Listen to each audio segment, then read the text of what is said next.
Hi everybody, I'm Melanie Raposo and welcome to the Pregnancy Show. Today we're talking about toddler accident prevention and what you can do to childproof your home.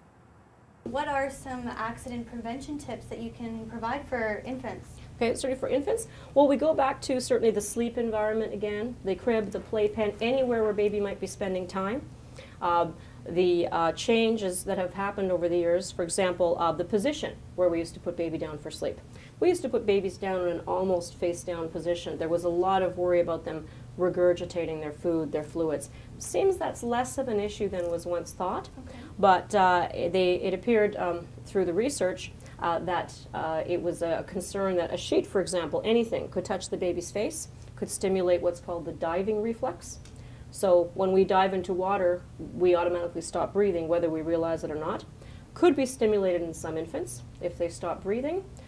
Heart, well, it wants to continue, but it's not going to be able to do so indefinitely, of course, so heart will stop, and then apparently dead. Now, SIDS, sudden infant death syndrome, crib death, of course, that would be a factor. That may not be the only factor with SIDS, certainly, but they thought it was one factor. So now we've gone back to putting babies on their backs for sleep. And the incidence of SIDS, apparently in North America, has somewhat dropped. Safety in the crib. No puffy blankets, quilts, anything that they could get over their face. And at this age, again, they may not have the strength to be able to get it off. No toys, no teddy bears, no stuffed animals, nothing with any loose parts also.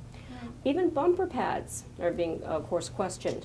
Concerned that the baby could get in between the pad and the rails and get trapped, right? No pillows. So all of those kinds of safety precautions. Caution with baby in the back of the car. Baby in the car seat and, of course, the back of the vehicle with the dry cleaning bag hanging nearby. Disastrous, right? An issue for smothering or suffocation, right? No hanging anything around the baby's neck. If anyone used, say, a pacifier, no pacifiers on ribbons, anything like that, strings, that could also cause strangulation. No dangling blind cords near baby's crib or play area, also a risk for strangulation. Safety, of course, nothing that they could get a hold of and pull onto themselves.